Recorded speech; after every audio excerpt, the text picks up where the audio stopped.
This is the first in a lecture series. So this is our new series called Migration and Removal, Documenting Historically Underrepresented Voices of Westward Expansion. This is our first lecture. We're going to have two more. The next one we have is going to be hybrid, both virtual and in person. And that one's going to be on March 17th, where Alex, our curator, Linda, our archivist, and I are going to be talking about some of the research we did on different women who migrated to Ohio or moved to Ohio. Other things we have coming up, next Wednesday, March 6th, we are going to be having our More Than Just History Trivia Night at the Litchfield Distillery. So if you are local and love trivia and also love the distillery, hopefully you can join us for that event. It should be really fun. And of course, we're getting ready for our spring fundraiser. That's going to be on May 11th, where it's called Creativity Blooms, and we'll have small works of art in multiple mediums by local artists. And then finally, hopefully you can all join us on April 26th when we reopen our galleries with our newest exhibit, With Their Busy Needles, and that's going to be a sampler show. It's going to be really fantastic. All right, well, it seems like most people have joined us, so why don't we go ahead and I'll take this moment to welcome you all virtually to our lecture series today. I want to take a moment to thank the John Mayer family for their generous support of our lecture series. We love that we can offer these programs for free and make them accessible to anyone. However, if you find there's value in the work that we do and you want to support programs like this, we are always happy to take donations, and you can do that. We'll throw a link into the chat where you can, if after the end of the lecture, if you feel like there is some value to this, you can please support us that way. Finally, the last thing I want to do is to introduce our speaker for today and to welcome Samantha to the talk. Samantha Seeley is an associate professor of history at the University of Richmond, where she specializes in 18th and 19th century North American history and the early United States. Her book, Race Removal and the Right to Remain, Migration and the Making of the United States, was published in 2021. And the book won the 2021 Merle Curdy Prize and with honorable mention for the James Raleigh Prize from the Organization of American Historians, as well as the 2021 John Gertie Prize from the Midwestern History Association. It's been a fantastic book to read. It's been a wonderful resource with our current exhibit on the Connecticut Western Reserve. And Samantha, thank you so much for taking the time today to come and share your book with us. Thank you so much. Thanks so much for having me, and thank you all for being here and on a beautiful Sunday, I hear. So the goal of this lecture series is to consider historically underrepresented voices of Western expansion. I think I got that right, that language right. My recent book, which I'm going to be speaking from today, really touches upon that exact question. And I think it's such an interesting and important topic for the Historical Society's lecture series because, one particular perspective is kind of embedded in the very term Western expansion, the kind of concept itself. Western expansion as a term really presumes a kind of particular viewpoint of North America, a nation driving west, rather than kind of eastward facing history from the perspective of Native people, Eastern settlers, speculators, migrants, kind of sitting at the center of the story, and all of those people who kind of don't fit the driving force of expansion sitting at its margins. And so, as a term, I think that westward expansion also gives us the sense that migrations from the Atlantic states into a place like the Ohio Valley, which we're going to be talking about today, was inevitable. So I appreciate this series because it already suggests that migration was actually not inevitable. It was debated. There were a multiplicity of voices, like many voices involved. Migration was contested, and it was a contest between many different people and parties. And so that's exactly really what I want to talk about today. Migration as a kind of contest or debate. So I'm going to illustrate what I mean by zooming in on one particular place and time.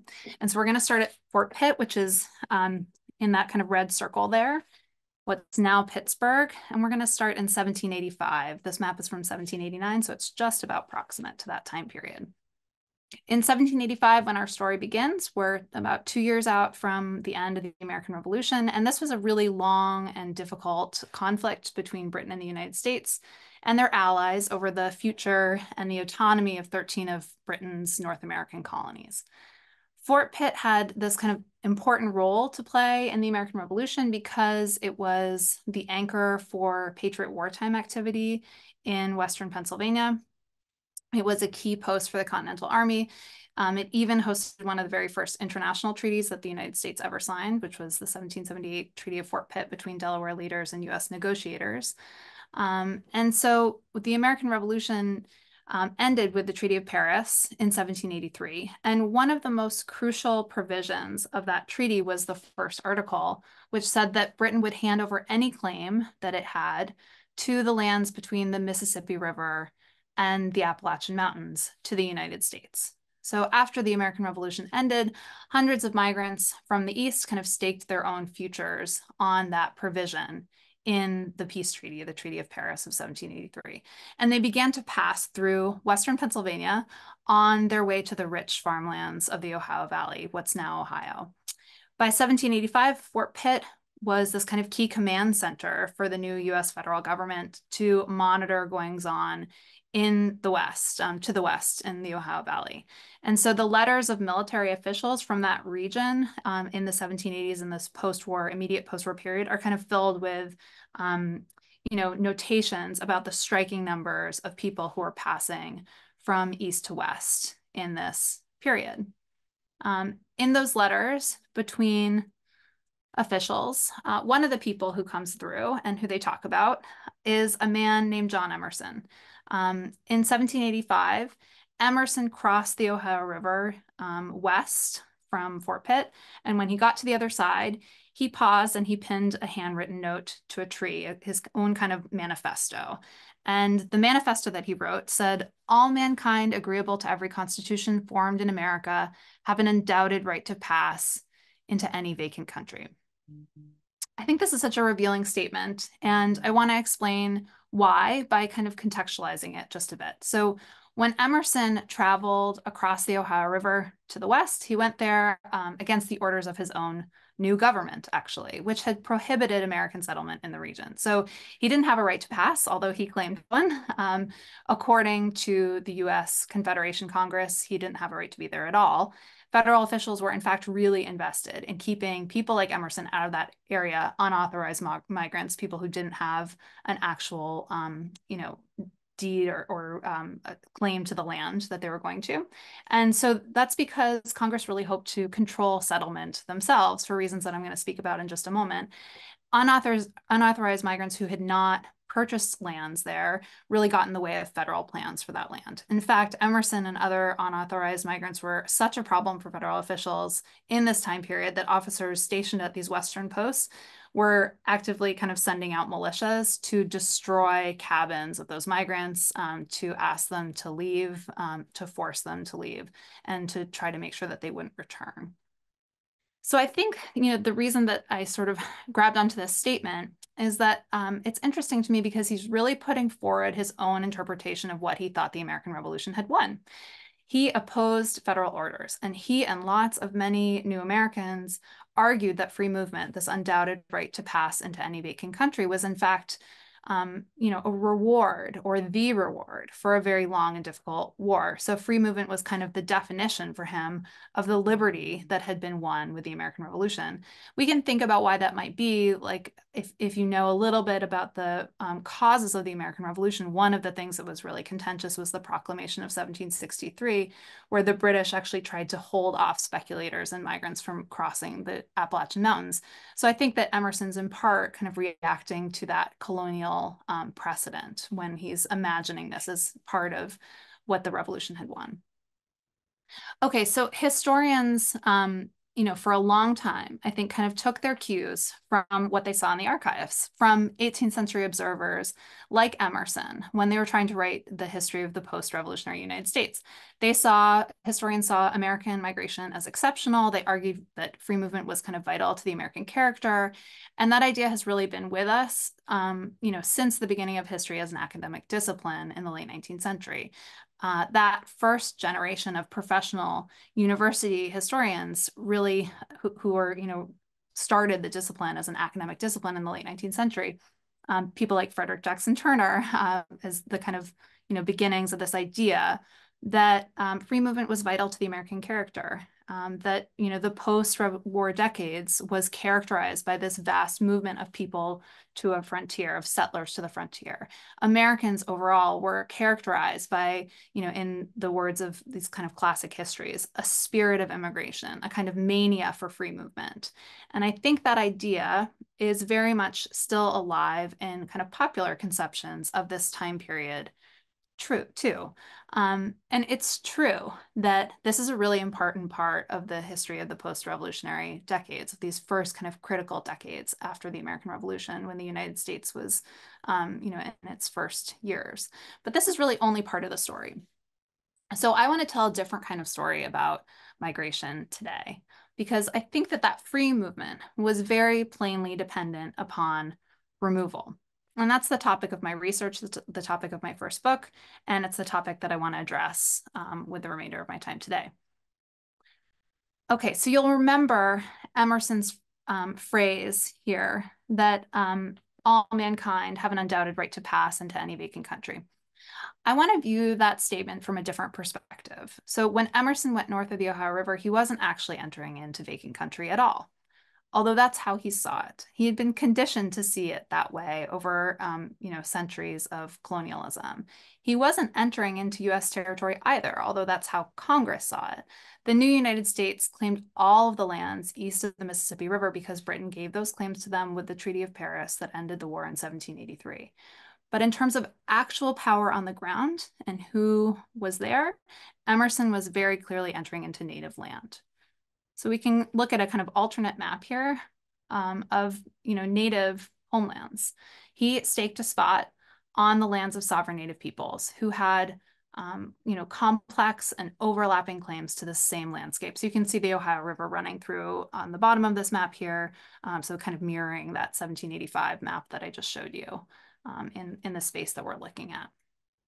In 1783, 35 native nations of the Great Lakes and the Ohio Valley had already formed a confederation to rival the United States and to protect exactly those same lands in the Ohio country from expropriation by the United States and by people like Emerson. And so their goal was really to maintain the Ohio River along the bottom of this map as a firm boundary between their country and U.S. settlements. And they started to talk about it as a land held in common between many, many different native nations. And so from the perspective of native peoples, Emerson's claim was part of a much larger project of removal that was being waged by individuals as well as the states and the federal government in the post-revolutionary years.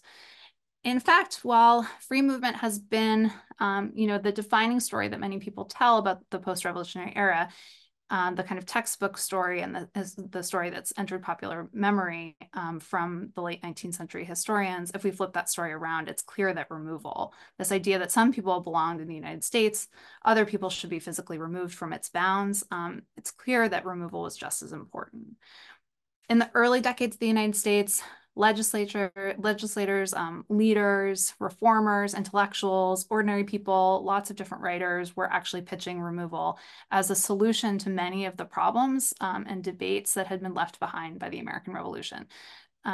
Debates about political disaffection, or land hunger, speculation, war debts, the limits of slavery and emancipation, and the very idea of citizenship and who belonged to the idea of the people. So when we hear this term removal in the context of US history, again, thinking of the sort of like a US history textbook, we might usually associate this term with the antebellum period. And that's for good reason, because amid Georgia's fight to dispossess the Cherokees, the 1830 Indian Removal Act made the removal of Eastern Native peoples beyond the Mississippi River into federal policy.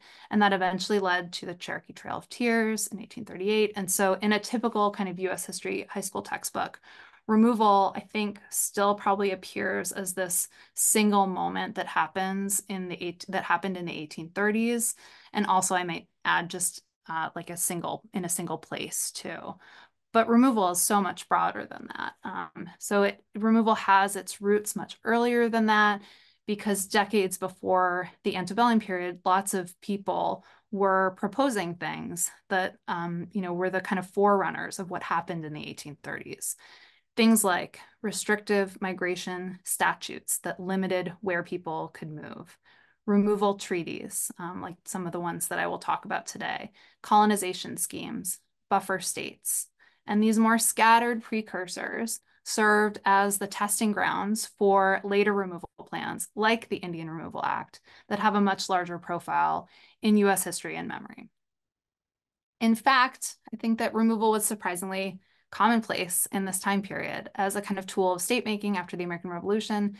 And there are precedents for some of the things that I'm going to talk about in the post-revolutionary period that came from the British colonial period. So like those precedents might include something like the transportation of convicted criminals to particular colonies or the expulsion of the Acadians. So certainly there are echoes of this, even before 1776 and 1783. But I'd argue that removal caught on with a kind of strength and speed in the post-revolutionary US in a way that was new and different. Removal was uniquely important to the post-revolutionary moment because early Americans were trying to construct the nation by defining its people, its territory, its jurisdiction for the first time. And, it's easy to forget that they were living in a period of real uncertainty about what kind of country they had just founded. So I think it's easy to forget how precarious the new republic felt to many people in the 1780s and the 1790s. This was a weak nation on an international stage. It was a republic that wasn't just dependent upon the consent of the people, but also upon the will and virtue of the people for its survival. And so the big question that many leaders at the federal and state levels were asking was, who should be part of the new nation? And after 1783, they continuously turned to removal to answer that question. And as they did so, they often trained their eyes on free African Americans and Indigenous people. So in my book, I really primarily look at the middle region of the country. So this kind of broad array of states that were connected by the Ohio River. Again, you can see the Ohio River, that kind of organizing principle of all these maps running down the middle of the map there. So I mostly look at the kind of mid-Atlantic states, the upper South, and what became the Midwest. So I want to talk about how removal impacted Indigenous people and African Americans in this space in the decades after the American Revolution. For Indigenous people, removal was really linked to the high value that the new government placed on native land, and actually particularly on land in what's now Ohio. So that's really the first place that like a lot of federal officials were training their eyes. Indigenous people were excluded from that peace agreement that ended the revolution. And I just like this image as a kind of symbol of that moment of exclusion. So this image by Benjamin West of the peace commissioners in Paris who organized the peace treaty with the British was never finished by West because the lore is that the British plenipotentiary never agreed to sit for it. But I think, so, that's the missing portion, or the British, is the British minister in particular who refused to sit for this portrait. But I think that this is also kind of symbolic of Indigenous exclusion from the Treaty of Paris, too. Indigenous exclusion from this peace treaty was a real shock to Native leaders because they had fought alongside both Britain and the United States on either side during the war. They had been crucial and sought after allies for both sides. And US officials basically in the 1780s used that exclusion from the treaty as grounds to tell Native peoples that they had won their lands by conquest. And so in this series of coercive treaties in the 1780s, state and federal officials ended up claiming thousands and thousands of acres of land across the Trans-Appalachian region based on that idea of conquest, to the great dismay of Native leaders who had fought in the war but had not been part of its conclusion.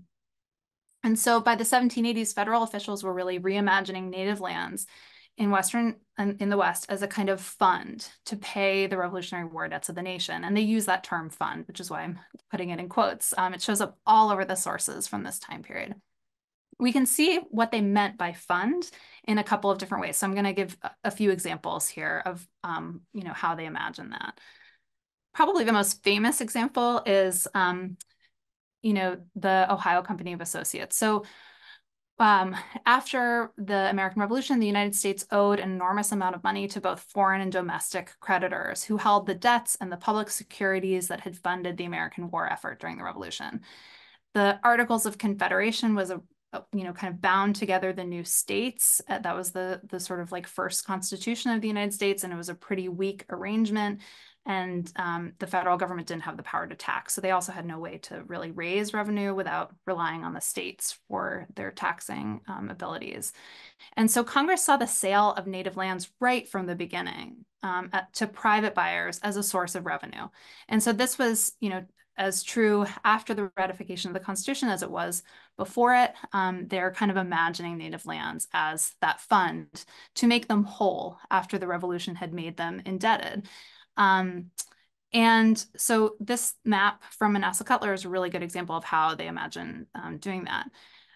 By the late 1780s, Manasseh Cutler and a group of other Revolutionary War veterans gets together and they offer to purchase 1.5 million acres of land in the Ohio country from the federal government to settle it themselves and lay it out themselves and find purchasers for it. It's basically a way of like the government getting money, being fronted money, and not having to deal with the actual act of selling the land and distributing it. So that's one way that we might think about this is like by fund, they meant a literal fund to pay back war debts. Another way that we might think about this is the way that veterans had been offered bounty lands in return for their war service. So when it was really difficult to get people to enlist for the war, as the war kind of dragged on, land bounties were one thing that might have made enlistment seem more appealing. And so states had kind of offered native land as compensation for military service, and the revolutionary inheritance of American veterans was literally dependent on this idea of dispossession. We can also see my Connecticut example here to kind of tie into the exhibition at the Historical Society. We can see the Firelands is kind of the same vein. So this little portion of Connecticut's Western Reserve, this area that Connecticut like kind of kept to it for itself based on its colonial charter.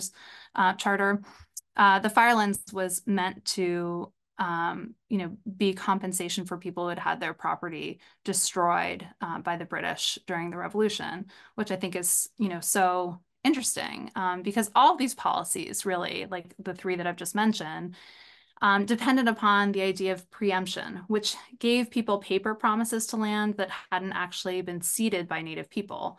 And so, veterans land bounties, for example, gave people the promise of several hundred acres of land, perhaps, rather than a specific tract that they could point to. It's just a promise of land in a particular area that a state might claim for themselves. In the case of what became known as the Firelands or the Connecticut Sufferers Lands, the tract was located in Native territory, and it was only ceded by Ojibwe, Delaware, Ottawa, Potawatomi, Shawnee, and Wyandot signatories in 1805 at the Treaty of Fort Industry, over 2 decades, actually, after it had initially been promised to the sufferers. So preemption, that's a good illustration of this idea of preemption, which was a promise to unceded Native land. Preemption was dependent upon the assumption that Native people would one day no longer be there, would one day be removed, would sell their lands at these treaties. Preemption essentially allowed the states and the federal government to speculate on removal. For free African Americans, removal was also tied to the consequences of the American Revolution. And so I'm not going to talk as much about this part of my book today, but I'll just kind of mention it here briefly. Slavery existed in every one of the 13 colonies before the American Revolution. And so the northern states really haltingly took action to end slavery after the American Revolution was over. The war kind of opened pathways to freedom for some African Americans because some states did take these moves towards emancipation in the North. So many of them began to emancipate people gradually. They adopted gradual emancipation laws. So I've circled in red on this map the states that did adopt gradual emancipation laws. So Pennsylvania was the first to do that. Connecticut, Rhode Island, New York, New Jersey, much later, almost 2 decades later. Kind of passed these gradual emancipation laws that freed people who were born after the passage of these acts when they reached the age of majority, often age 25. And so, other states were kind of like Massachusetts and Vermont abolished slavery through court cases, although haltingly, which is why I have this question mark for Massachusetts, and Vermont and their state constitution. So there was northern action against slavery in this particular time period, but it was gradual. Slavery kind of declined over many decades in these places. These pathways to freedom were kind of opening up, but just as those pathways to freedom were opening up, doorways to equality were also swinging shut. So lots of people in this time period argued, lots of people with power argued that slavery should end, but that it should always be accompanied by removal. And so many people who are actually for emancipation, many white leaders who are pro-emancipation, said that enslaved people should be freed gradually and sent beyond the boundaries of the nation to form a separate colony. And they call this colonization. Colonization plans were a relatively standard part of anti-slavery discourse in the early US. Colonization as an idea kind of popped up in pamphlets and newspaper articles and parlor conversations and private letters. And certainly the most vocal proponents of colonization as an idea were Virginia slaveholders who supported it because they believed that free African Americans would challenge slavery and the racial order of Virginia, which was at the time 40% of Virginians were enslaved. So that's their kind of particular perspective. St. George Tucker was a jurist, a Virginia jurist, who wrote this dissertation on slavery, one of the most well-known colonization proposals from this period. And he presented it to the Virginia state legislature, arguing that Virginia should emancipate people and accompany it with colonization. And even that idea was so radical that the legislature just tabled it and refused to kind of consider this proposal. But colonization was also appears in the writings of mid-Atlantic Quakers, like Pennsylvania Quakers, who thought that colonization might put an end to slaveholding, that it might spur people to take on manumission, to manumit or emancipate people. And then at the same time, there's a really separate thread of, Black Northern societies, mutual aid societies, kind of taking on this idea of emigration, like a venture that they would control themselves, because they thought that leaving the United States might deliver independence and economic prosperity at a time when both of those things were really uncertain because of racism. So they were imagining a kind of West African venture where they could secure landed independence away from the racism that they were encountering in the North. That's obviously a really different sort of thread, different ideas behind all these plans. Okay, so in both cases, I think, for both Indigenous people and free African Americans, removal proposals were a way of working out who belonged in the new nation. And because removal was so common in this time period, African Americans and Indigenous communities also staunchly protected their right to remain in their homes and their homelands. So for lots of people, actually, the defining story of this early period after the American Revolution is not free movement, but their fight to remain in place. And so I think that putting removal at the center of our story of the early national United States reveals this other kind of significant and underappreciated current in American life, which is the right to remain. Like, who has the right to stay in place? What if we thought about the kind of defining story of the early US not as a story about free migration, but as a story about the pursuit of home and the right to remain in place? So to illustrate that point about the right to remain, I'm going to take you back to the Ohio country to think a little bit more about this idea of westward expansion that we started with right from the beginning. And so we're going to circle back to where we started with John Emerson, back to his manifesto about vacant land that he had pinned to a tree. So for Native people in this region, Emerson's statement was really jarring because it effectively erased their presence. So some of them were already refugees of colonial dispossession. Fraudulent land purchases had displaced the Delawares, for example, from eastern Pennsylvania to what's now Ohio by the 1750s. And they were joined by Shawnees who had already experienced displacement many times before and had left the Ohio Valley much earlier. Many Shawnees ended up in Pennsylvania, and so they actually returned with the Delawares and made these new kind of towns alongside Native Westerners like the Miamis, Odawas, Potawatomis, Wyandots. And so by the 1780s, a lot of these Ohio towns are kind of composite towns made up of many different people.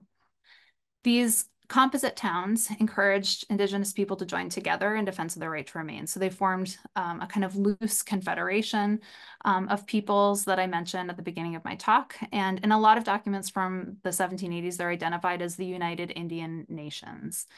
So by 1786, there are documents where they're kind of taking on that term, or at least their spokesmen are. And the Confederation had developed this sort of clear platform of dissent against US policy, which was a removal policy. They critiqued the kind of core tenets of post-war positions towards them as Indigenous people. And so those core tenets included this idea that the US had won native lands by conquest after the American Revolution. They rejected that idea entirely as people who had not been part of this peace treaty. They rejected the idea of preemption, which we also talked about, this idea that they would eventually be removed by the United States. And mostly they rejected the idea that as sovereign people, they would ever choose to sell any of their lands at all, right? So as the people with power over this region, that they would ever choose to sell. And their opposition to US policy was summarized by one Shawnee leader who told federal representatives that God gave us this country. We do not understand measuring out the lands. It's all ours. So confederating gave people in this region power. The United Indian Nations ended up fighting a kind of multi-decade war with the United States to preserve their sovereignty and borders in the Ohio country. And their resistance to an invasion of their homelands was in fact so effective that it also consumed the majority of the federal budget in the early 1790s, as historians have shown. One of the most powerful moments in this long war came in 1793, when the US finally kind of sent negotiators to meet with the Confederation's leaders in Detroit to try to purchase lands instead of taking them by conquest. They had suffered two disastrous military defeats, and they realized that they couldn't take on this Native Confederation through military force. Shawnee and Miami leaders who were at the kind of forefront of the Confederacy at this particular moment refused to sell. And so here they were in Detroit, and two Wyandotte emissaries brought that message to this group that was waiting at Detroit to treat. On opening the meeting, the emissaries announced they had no use at all for the money that the United States had offered, and instead they suggested that the US use it to buy out, quote, their own people who had settled on native lands without authorization. And so that exchange was recorded in the journals and diaries of a few observers, like the Philadelphia Quaker John Parrish, who has a lot of papers, prolific note taker, and he called the speech mortifying to the commissioners. And he really wasn't the only one who found this period mortifying. Ultimately, Native resistance in the 1790s led to a lot of hand-wringing in Congress itself and in the Eastern newspapers, the Eastern press, about removal policy. So some leaders even began to kind of question the morality and the practicality of taking native lands by conquest. over the next several decades, Indigenous people in this region fought for the right to remain in a number of ways. They advocated clear and marked borders that would set off their country as separate and distinct from American and British territory. They arranged for good neighbors to stay close to them for protection, to kind of gather together.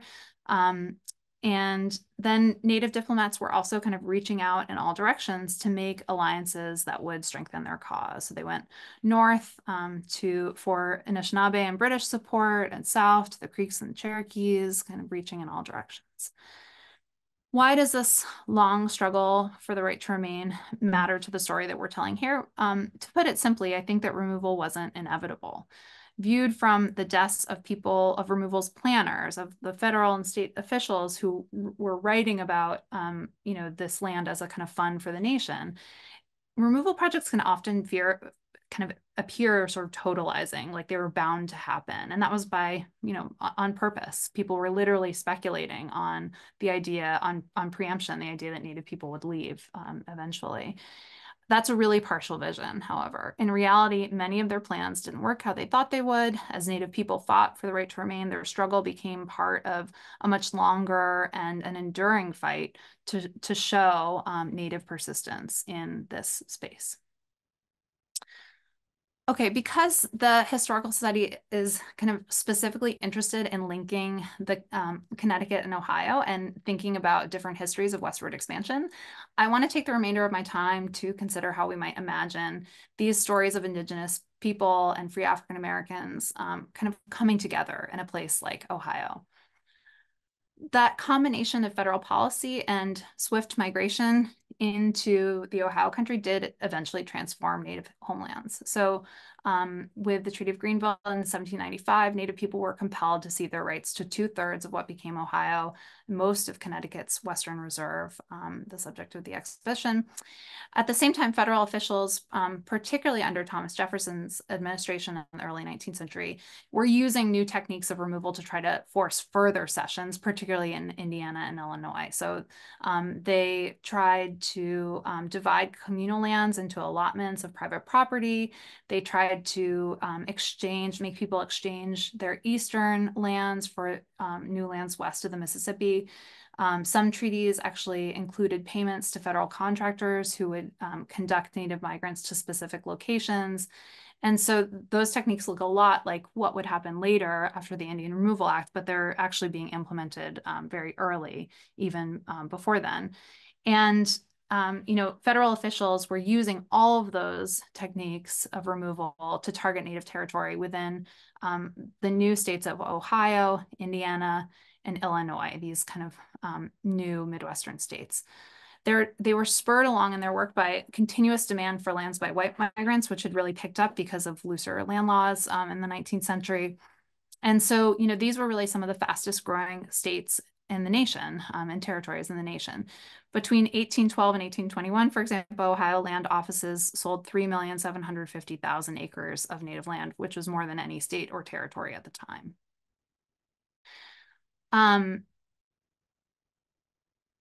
Okay, but what does this mean for how we imagine these new states and the idea of free states in particular?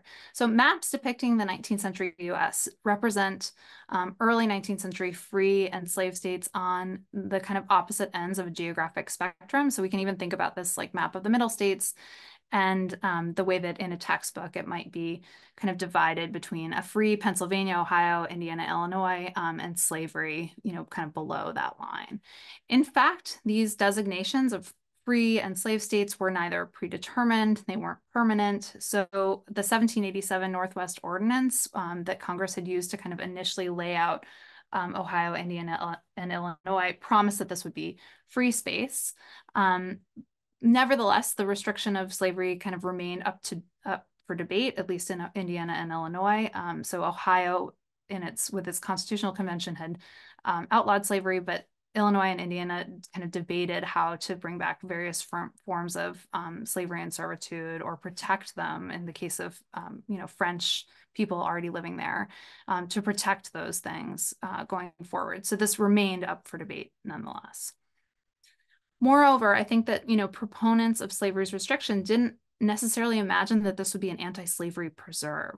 So they didn't necessarily imagine that it would be a place where Black Americans would be moving to.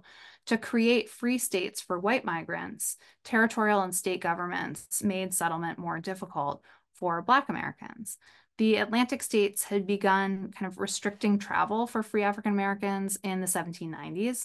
In 1806, Virginia passed one particularly punitive law that required newly emancipated people to leave the state within 1 year of obtaining their freedom. And so in the book, I argue that this was essentially colonization put into practice because Virginia legislatures were exiling Black Virginians who had become free, and they were imagining their settlement elsewhere. In fact, in response to that Virginia law, a host of neighboring states, Maryland, Delaware, Kentucky, Ohio, later Indiana and Illinois, all made settlement more difficult for Black migrants too.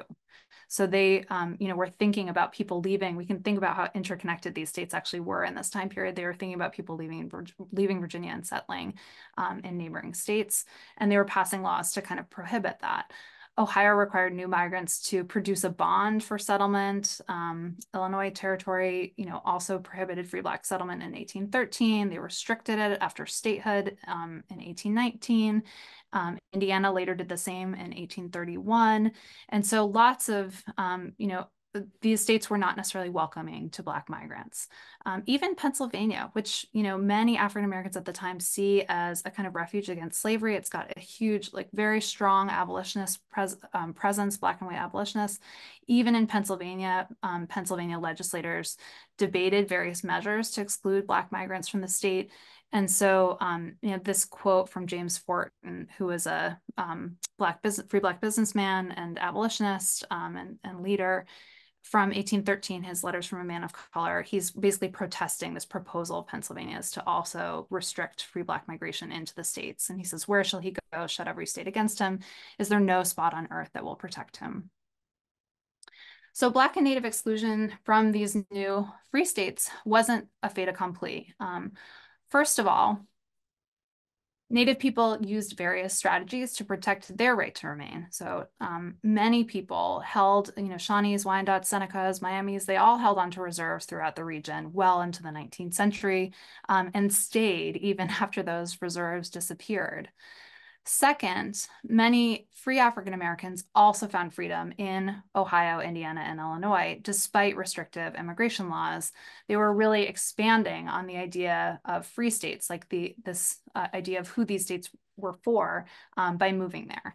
So in Ohio and Indiana, where Black migrants were supposed to register with their new county of residence when they immigrated, surviving county registers show that many people came from the Upper South, actually. So Darke County on the Indiana border was one such destination for refugees of Virginia's exile laws. Great example is the Clemens family. James Clemens was from Rockingham County, Virginia, and he was a free Black settler. He founded the Longtown settlement there shortly after the War of 1812 with his wife, Sophia. Both North Carolina and Virginia exiled enslaved people from the state as a condition of their emancipation. So North Carolina was doing this too. Slaveholders in both of those states, North Carolina and Virginia, sometimes manumitted or freed enslaved people with the requirement that they leave for particular places, so that they leave for Pennsylvania or Kentucky or Ohio. Slaveholders relied on Quakers to facilitate land purchases, sometimes for groups of people who they were emancipating and requiring to leave the state.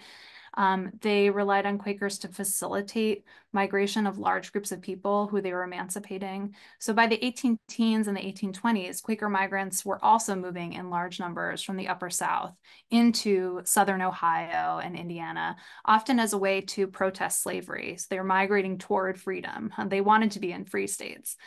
So I think it's likely that in the first 2 decades of the 19th century, Quaker networks laid the paths for many Black migrants who were also making their way into this space north of the Ohio River, into Ohio and Indiana from North Carolina and Virginia. I'll give one example. The experience of the Virginia Quaker Benjamin Ladd, I think, is a good case in point. So Ladd immigrated to Ohio in 1815, but he maintained contact with friends in the Virginia Piedmont and Tidewater regions. And he and his quarterly meeting worked with them to resettle free Black Virginians who had to leave Virginia because of this exile law. And who were going to Ohio. So in 1820, for example, he helped to purchase land for several hundred freed people who had been enslaved by the British banker and absentee planter Samuel Gist. And so by 1819, 270 of the people who had been owned by Gist had already settled on that land, and his estate paid for the carts and provisions and men to accompany migrants on their journey. If you kind of read between the lines in this big collection that's related to this moment of emancipation, it's clear that many people didn't want to go. They didn't want to leave Virginia. And so this lawyer who was kind of managing this moment of forced migration noted in 1828 that several people who had been, quote unquote, removed, in his language, to Ohio had returned. And so, on the orders of a Richmond court, returnees were ordered to leave again, once again, those people who had returned. And in the words of this lawyer, Gist's lawyer, he said they were carried back to Ohio at the expense of the estate. At the same time, we know British traveler Edward Abdy, who also visited the Ohio settlement where many people had been forced to go to, that he wrote when he visited that settlement in 1834, that he was told by residents that when they quitted the plantation in Virginia, they were accompanied by 3 armed men, and 2 of them were handcuffed with irons because they were unwilling to go. What to make of this brief notation in Abdy's text or in the papers of a Virginia lawyer? Many Black Southerners who went to the Midwest in this early period went by choice, surely, as the Clemenses did, but others did not. And others probably felt compelled to go because of these restrictive migration laws back home that were essentially putting colonization into effect, into action. So these people settled, but not always by choice or not always on the terms of their own making. They themselves were exiles who had left their homes under the threat of expulsion or violence in Eastern states, particularly in Southern states. So it's worth considering then, I think, whose idea of freedom was at work when we look at the history of so-called free states, like what free states actually meant. Okay, I'm going to conclude here by just moving briefly forward in time and thinking more broadly about the United States as a whole, because increasingly these kind of parallel stories became entangled. By 1830, removal really reached a fever pitch, both in terms of Indian removal and colonization. These persistent proposals for exclusion, the rise of Jacksonian Indian removal, the popularity of organizations like the American Colonization Society that, this new organization that was a national organization that appealed to many white leaders at the time, that was meant to send newly freed people to Liberia. All of these things caused anti-removal activists to see African American and Native American experiences as kind of linked. So activists started petitioning, lobbying, holding public meetings about removal.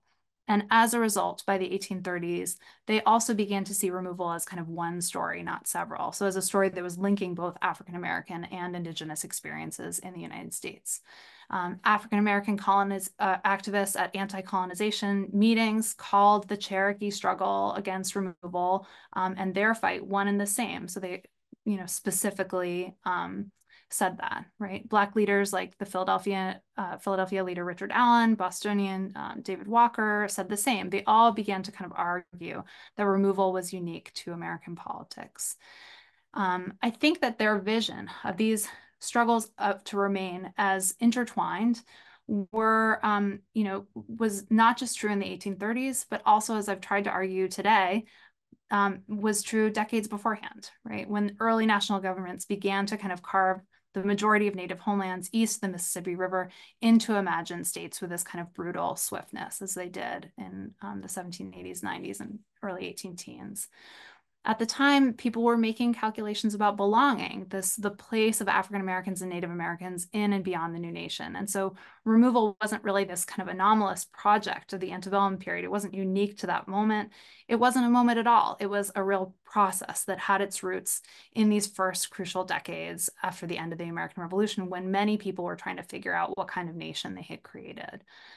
And ultimately, I'll say that I don't think this is just a story about exclusion, too. It's also a story about, the many people who worked hard to secure the right to remain, both ordinary people working in their local communities and well-known activists who had a national or international stage. And in the process, they ended up putting that struggle for the right to remain at the heart of American democracy.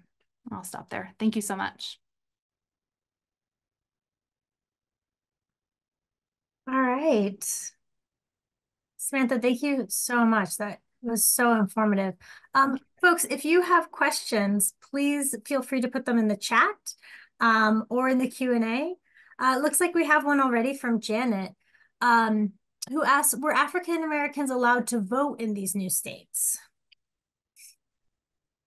That's a good question. I actually don't know the answer to that question. I never looked at voting in these places. So African American men did have the right to vote in like 5 or 6 states right after the American Revolution. Many of them slowly put property restrictions, like very heavy property restrictions on the right to vote and, took that away over time. So voting was kind of contested and its shape changed in this time period too. Um, I was thinking of a question based on a conversation I was having earlier today about the emancipation followed by colonization. Mm-hmm. And especially when you said that 40% uh, of Virginia um, was enslaved. So I guess my question there is like, logistically, was that even possible? Like, that just doesn't seem, I mean, it seems logistically impossible. Yeah, no, I mean that's such a good point. And that was kind of like one of the major questions that I had going into that research too, because seeing that law in the books and then just thinking like what does that actually mean for people on the ground? When we're Right. talking again, like I started by talking about precariousness. It's not just a weak nation, it's like a weak state that has the idea that they have a kind of police power over people, but not the capacity to actually police people in the way that like we do now, right? So no, they couldn't possibly have made everyone leave who became emancipated. So one of the things that I think is interesting is the difference between the law that was on the books and actual practice. And so what happened, in actual practice was that people stayed and they kind of stayed under the radar of local officials, or they were intertwined with their white neighborhoods, and people didn't necessarily want to see them leave. So there's a difference Right. between the sort of like population thinking by the state legislature, where they have this idea that newly emancipated African Americans are going to challenge slavery, and so they legislate this stuff, and then what local communities are doing, which is actually just much more difficult to describe and kind of get at. So many people stayed regardless of the law. Many people were warned out because of the law, were told to leave. So, it could be that people saw there were ways to seek protection even under this law, which I can talk about if you want. And I think that some people did that because they were worried they might be targeted as individuals with the law. So it was kind of like, it felt a little bit dangerous to stay regardless, but people did it all the time. Well, here, let me get it. We have a couple more questions. One is from Kathleen, who wants to know, when was the idea of the right to remain formulated? That's a good question. So that's language that I pulled out of the archives myself. So it's not like something common that people like, certainly in Indigenous studies, that is like talking about an ability to remain in place. That's something that's very clear in the literature. But in terms of something that's as clear in African American studies, it's not necessarily something that like historians talk about a lot as like a right to remain, but I got the phrase from the archival documents that I was looking at and started to kind of make the connection between the two fields. Because like in Virginia, for example, just going off of what we were just talking about, one of the ways that people find the ability to stay in Virginia is there's a loophole that allows them to petition the state for the ability to stay. And these are called right to remain petitions. So the language of the right to remain is like within the petition that people are entering Right. itself. So it's coming out of the archives and the documents rather than something that like people often that you know, like there is a specific right to remain. It's like something that people are fighting for, if that makes sense. Yeah. Yeah. So we have a couple of questions here that I'm going to see if I can maybe phrase them into one. And that's really the question is about both of these questions about the relationship between Black communities and Indigenous communities. And, on one hand, were there coalitions between them, or can you speak to the other end of, Letitia asked about, the Cherokees owning Black slaves. So maybe if you could just address more broadly, what is this relationship between Indigenous communities and Black communities during this time period? I think it really depends on where, when, and who exactly you're talking about because it is so variable. So, like the Cherokees are one example where some, elites certainly were slave owners. There's some evidence that, Indigenous communities also treated some African Americans, sometimes like some individuals treated some African Americans as enslaved in the 1780s and 1770s. But it's really hard to read that evidence. It's kind of difficult to know if that was actually the case and how people were considering slavery. So it's like, it's very variable. There's also lots of evidence from this, Ohio, Indiana, Illinois, lower Great Lakes area of people assisting enslaved people who were running from slavery, of serving as, refuge, as places of refuge, as communities of refuge. And refusing to collaborate with the United States because the United States was continuously coming to Indigenous communities and asking them to serve as slave catchers. It was something that they put Uh-oh. in the terms of treaties all the time. That essentially they would have to protect. They were trying to make Indigenous communities protect property and people in the eastern states. Mhm. So, it's not an answer. That's not a question that I can answer very easily, actually, because it really depends on which Right. part of which space you're talking about, which people, and even which individuals you're talking about, and then beyond that, like what evidence you're looking at, because it's not always clear in the evidence what's happening. Right. A great Sorry, reminder I that can't give it's a like, more satisfying it's, answer. but Sorry, it's Kate. a great reminder that, these experiences are not, it's not a monolith, right? Yeah, Like experiences differ. Um, yeah, where you are.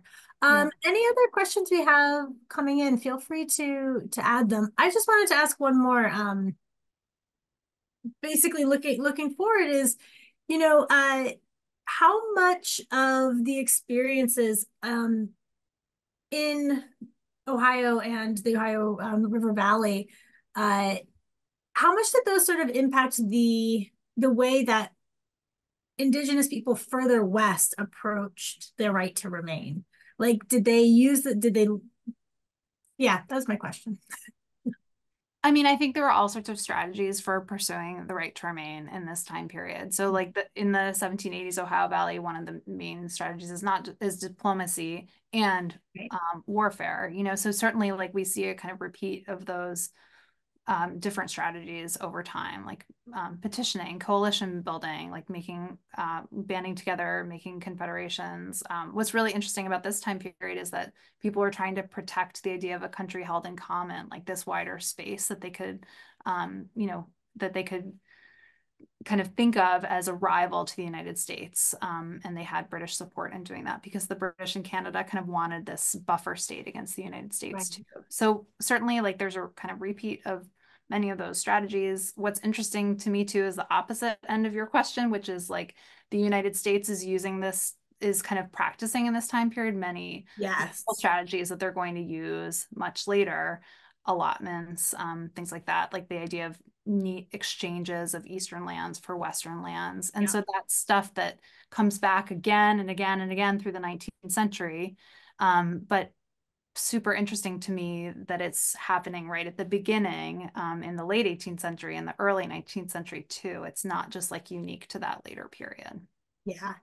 Natalie, I do want to get to some of these questions. Natalie asked a really interesting question that I actually had too, which is about your research, and what sort of historical documents are you accessing Mhm. when you did this book?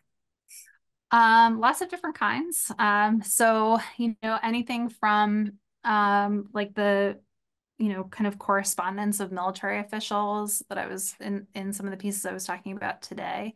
Um, government archives. So I spent a lot of time in like state archives, in state capitals, and private correspondence too. Hmm. So like, letters where people are talking about colonization or removal, and trying to, so, one of the goals of the book was to sort of get at the more top-down conversation about like what people with power were imagining, and then also how people were responding and reshaping those policies. So, in the Virginia portion that I was just talking about, like looking at this collection of several hundred petitions as a kind of archive of the right to remain and people arguing for the right to remain, a kind of anti-colonization archive, because those voices are harder to get at when you're trying to understand how people were arguing for the power to stay in this time period. So lots of different documents, to approach this question from as many angles as I could. Yeah, fantastic. All right, it seems like we have most of our questions. I'm going to end with one from Seema who asks, um, if you give this talk, like how often you give this talk, and if there's a way to give this talk to other groups. Oh yeah, for sure. Anytime. Wonderful. Yeah, I've given this talk to a couple of different groups, and I'm always happy to talk about this book. It's 3 years old at this point, so I'm like moving on to other projects, but still love talking about it for sure. Wonderful. In that case, Seema, you can just get in contact with us after the lecture, and we can put the two of you together. Fantastic. Thank you Um, so much. all right. Well, thank you. Thank you, Samantha, so much for sharing your research with us. We do have copies of the book. If they're not in our bookstore, then they are on their way to their bookstore for when we reopen. So for those of you who haven't had a chance to read, again, it's really fantastic.